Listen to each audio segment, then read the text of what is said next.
Swadika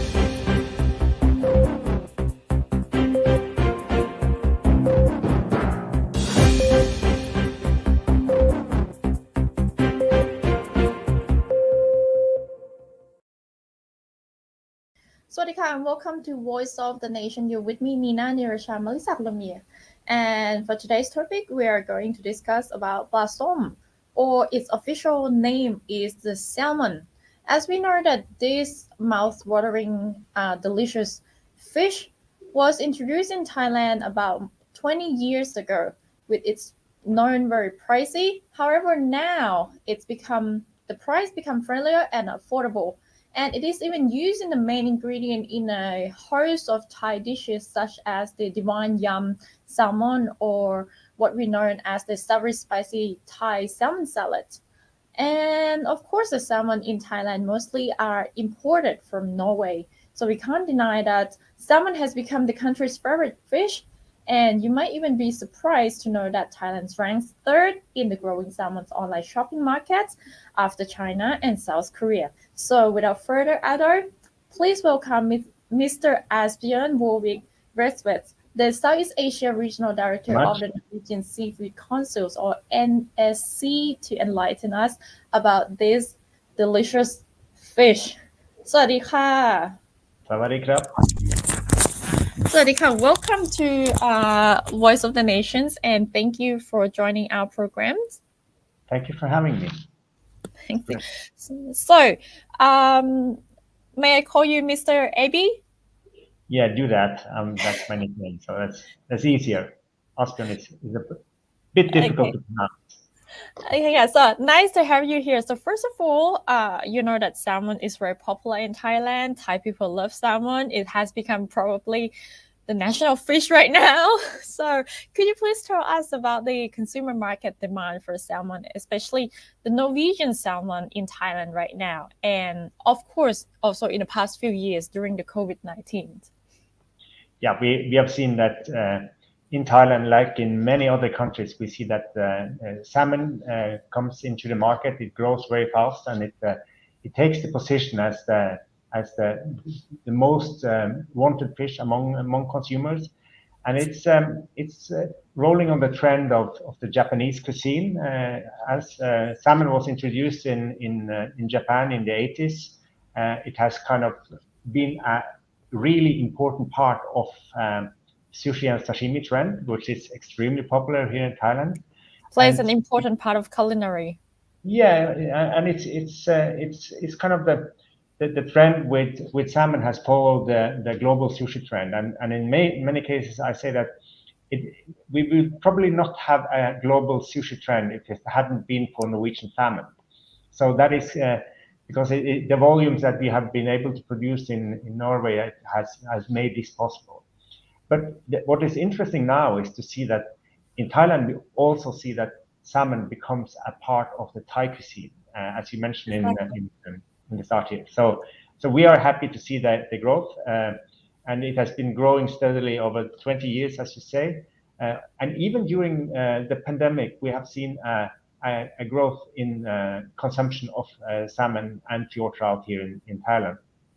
And as you also said, that Thailand is one of the markets where online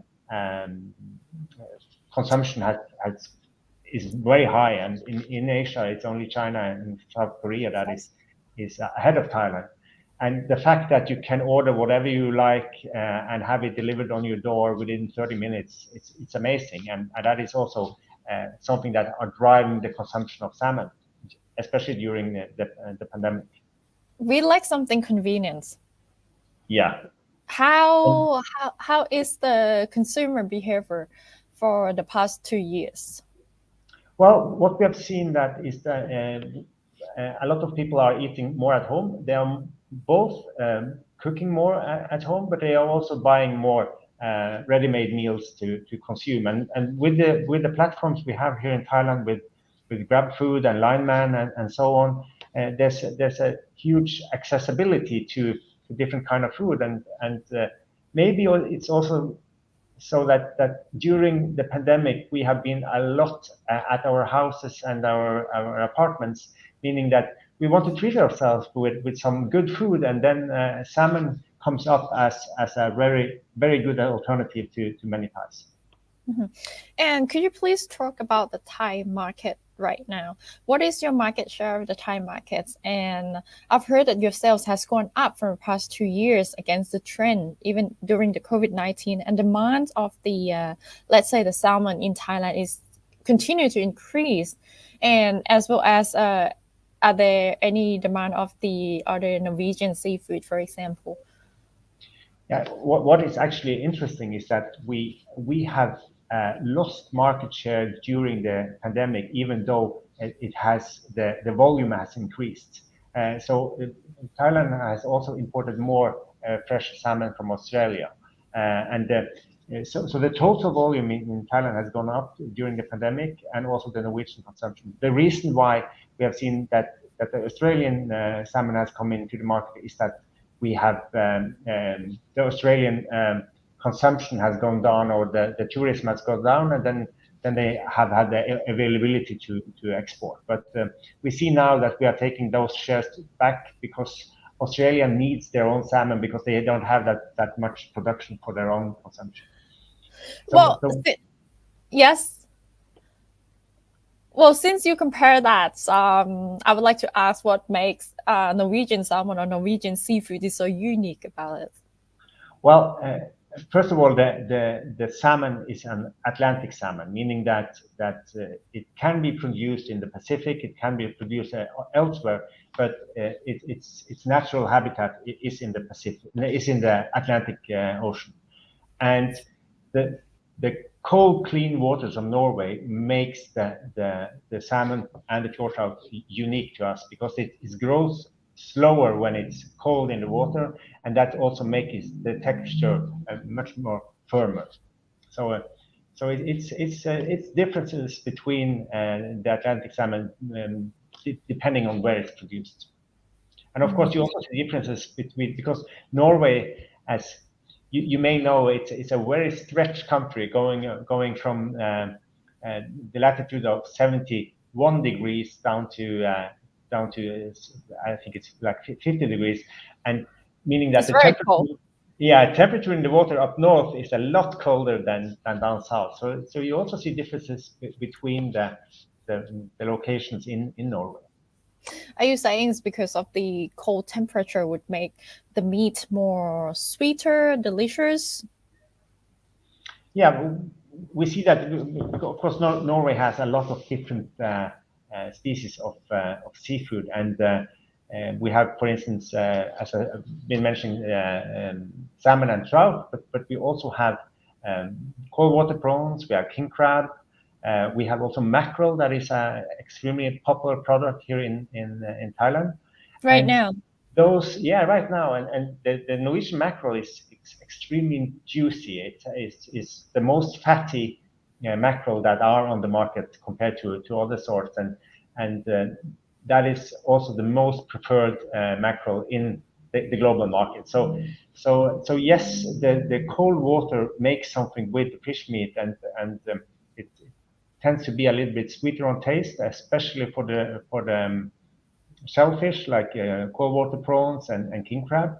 It has this very sweet, nice taste. So there are also products that we hope can be introduced into the Thai market and grow the export even more.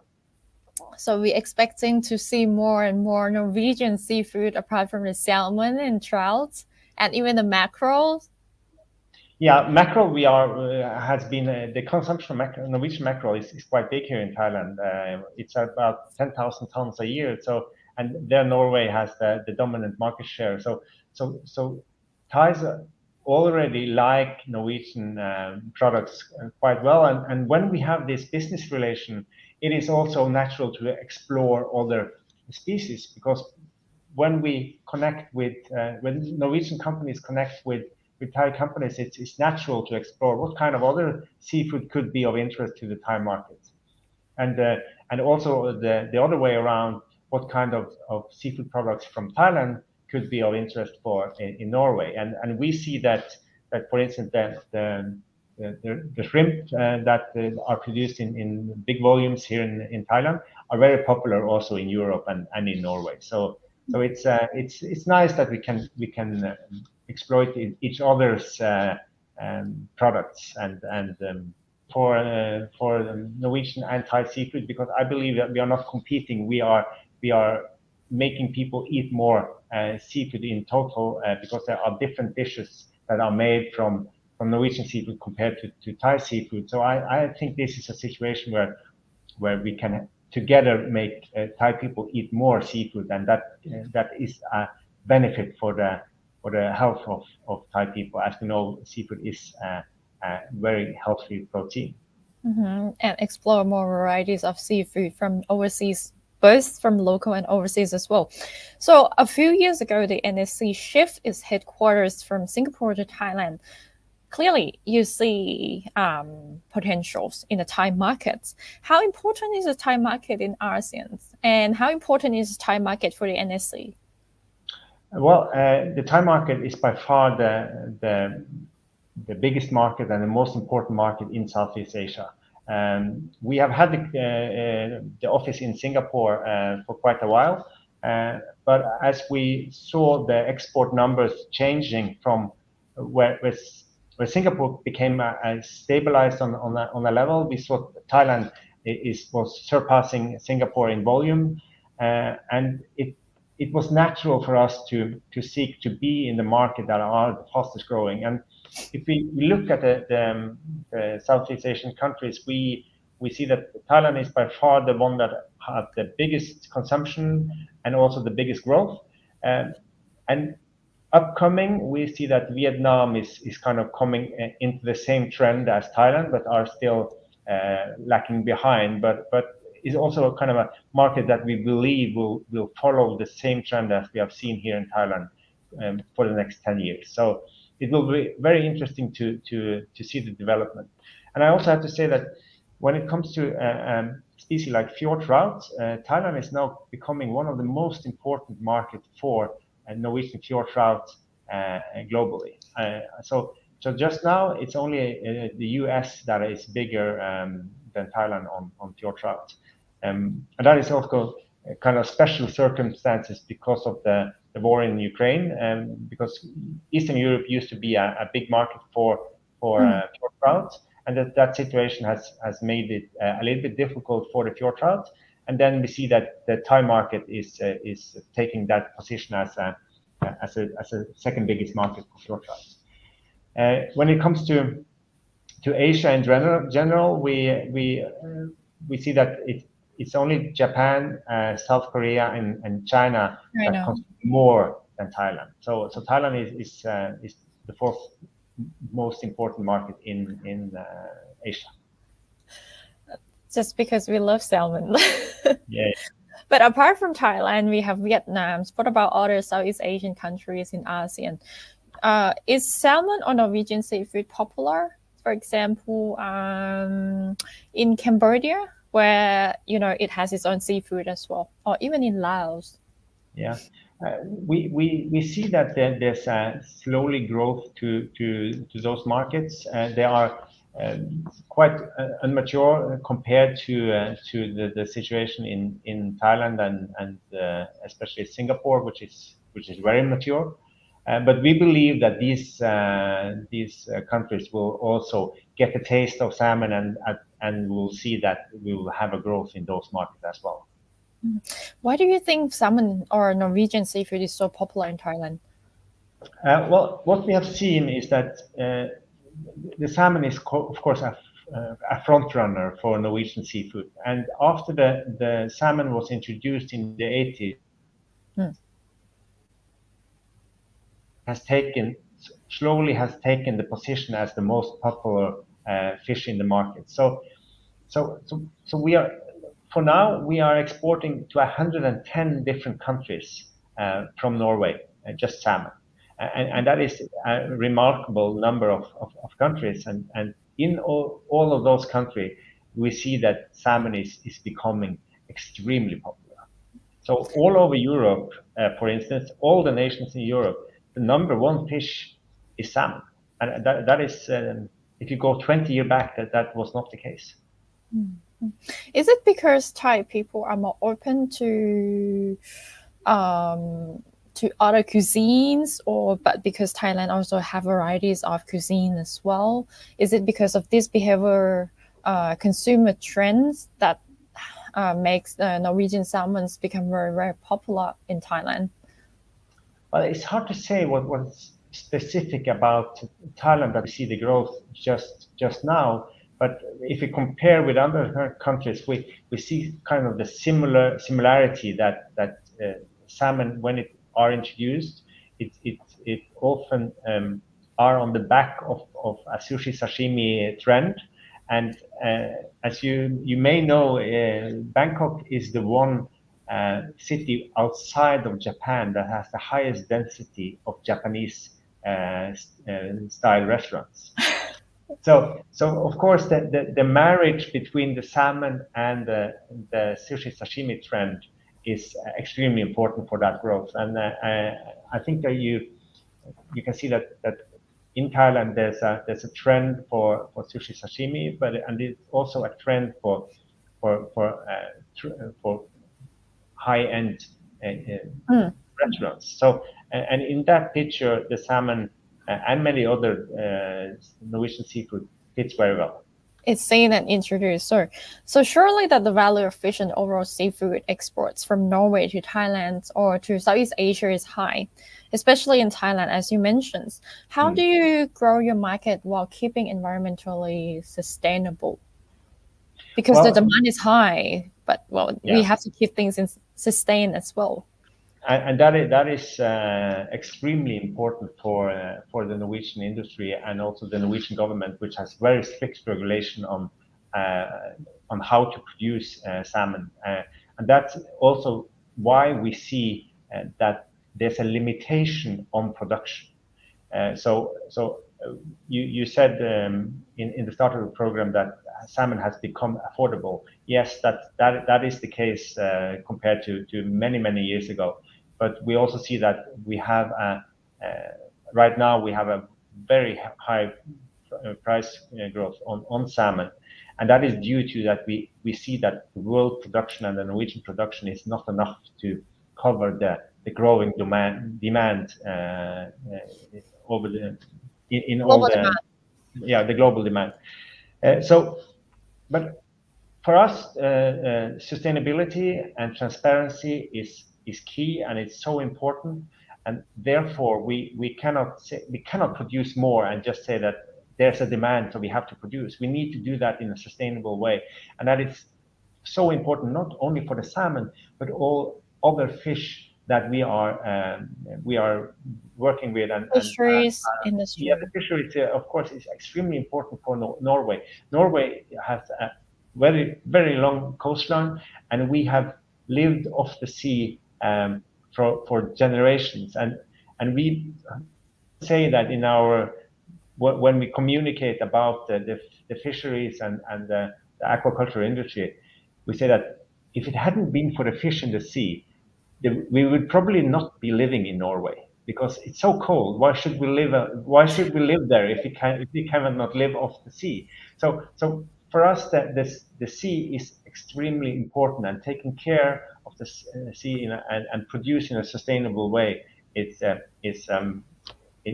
something that we just have to do, and that is something both the government and the industry are very clear about. And what we are also very happy to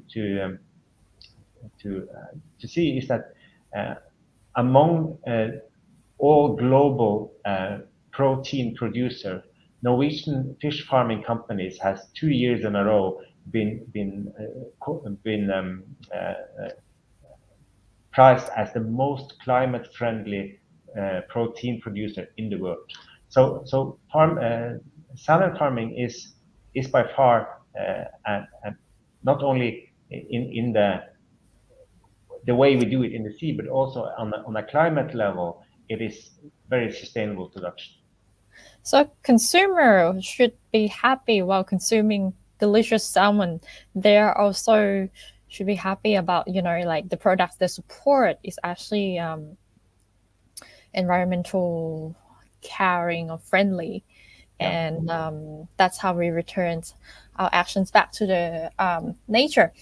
But as you know that the salmon price in Thailand, well, compared to the 20 years ago, the price has dropped and has become affordable, friendlier, and we can see like the salmon dishes in almost every Thai restaurants now. However, as you may know, with the ongoing war in Europe, the Ukraine-Russia situations, this would this affect the logistics and growing costs as well for the export for you, but import for us, for Thailand? And will the Norwegian salmons cost more, and will it still be affordable in the future, or maybe by the end of this year? Yeah, you can say that the war is very unfortunate in many ways, and we also see that it is unfortunate for the global export of salmon. You know that most of the salmon from Norway to Asia are airborne, and meaning that they cannot fly over Ukraine and Russia anymore, and that means that the distance of flying, especially to northern part of Asia, Taiwan, China, and North Korea, not South Korea, South Korea. and Japan, that has been becoming more difficult. Either you have to go south of Russia, or you need to go over the North Pole. Whereas we see that to southern part of Asia, like Bangkok, we haven't seen that much disturbance, because then you have the flight route over Europe or through the Middle East, which is not making that journey much longer. But in general, we see that the war has affected the prices on feeds for the fish, which means Fuel? and fuel, of course, and the fuel both for production of fish, but also for transportation. So the prices has gone up, and we also see that air freight prices has gone up due to the fact that they cannot fly over the Russian territory. So yes, the war between Russia and Ukraine has affected the price of salmon negatively, as many other products as well. So, What should us as consumer be expected? Should we expect higher price in Bangkok? well, if you have during the past 1.5 month, we have seen a huge growth in price, and the big question is, will that price stabilize on that level, or will it go down again?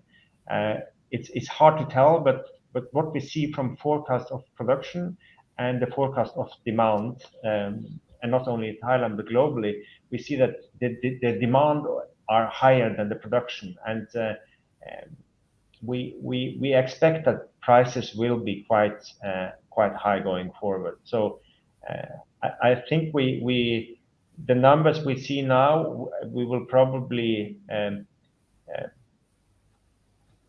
stabilize on that level, but you never know. It's very difficult to there may be other things happening in the world that affect the prices in another way. So yeah, Everything can change.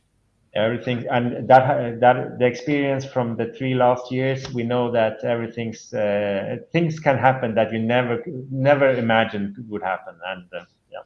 Yes, but I hope that you still provide us salmon. Yeah, and that is very important for us to say that we have, during the COVID situation, we have, as an industry,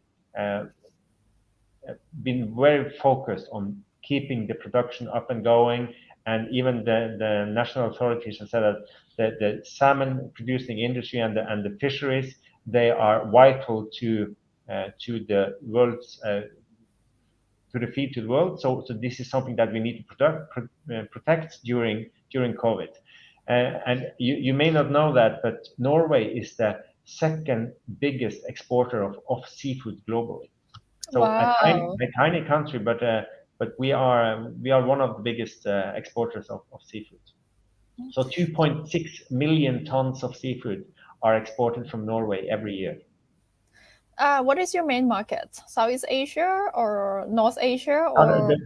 the biggest market is, of course, the closest market is the European countries. So EU and the European countries are approximately, I would say, between 65 and 70% of the total, and then the rest is divided between Europe and the US. Hmm. Since you mentioned about this, what is the future of the potential Norwegian seafood consumption market in Thailand, or your marketing strategy in Thailand in this upcoming years? Well, we have, as you know, the Norwegian Seafood Council, we are a government-owned organization, but we are financed by the seafood industry itself. So whenever they export seafood from Norway, they pay a small fee to our organization, which we use for marketing and communication around Norwegian seafood in the different markets. And what the industry see now is that we have a huge growth in Thailand, meaning that we also believe in Thailand to grow, to continue growing, and that also means that I will get a bigger budget to spend on marketing and communication here in this local market. So for instance, for this year, we will start a huge campaign for salmon in August. And we are investing more than approximately 70 million baht this year in the local market. So we believe that the growth we have seen over the past 5 to 6 years will continue in Thailand. It's a market that has a huge appetite for Norwegian products, and we think that it can grow in more. And even though we say that it has become fish number one in Thailand, it's still less than a kilo per person a year. So do you think there's more potentials to come in the Thai market? Of course. If you compare to, in Norway, we eat 8 kilos of salmon every year. In France, you eat 4 kilos of salmon per person every year. So there's a huge potential to grow in many of the Asian markets. So depending on the capacity of production, and of course we hope that we will come in a position that we can produce more salmon in a sustainable way. So we hope that we can grow this production over the next years. My last question is, as you live in Thailand, you know how Thai people eat our salmon, whether it's sashimi or whether it's with the yum, the salad. How do Norwegian eat? Well, traditionally we had it from many years ago. It was you had boiled salmon or boiling water and potatoes and sour cream. That was kind of the traditional, and then you have some cucumber salad with that. However, now we have evolved, and as I said, we eat 8 kilos of salmon each person every year. That means that we need to vary it, and salmon is an extremely versatile fish. So we bake it in the oven. We make wraps. We pan fry it. We have it raw as sushi or sashimi. And the thing about Norway is that we make most of the meals at home. We go out to eat maybe once in a while.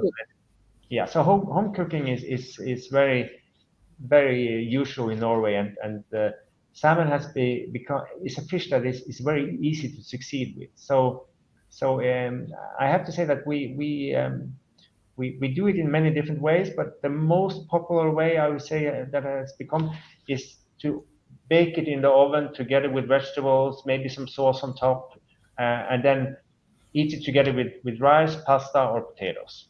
Okay, I may ask for a recipe from you later, but for now, thank you very much for joining our program, Avi. Thank you so much for having me. Thank you, and that's all for Voice of the Nation. Stay tuned with us from Monday to Friday from 8 to 8:30 p.m. For now, my name is Nina Nirashamalisaklami. สวัสดีค่ะ and thank you, Avi ค่ะ สวัสดีค่ะ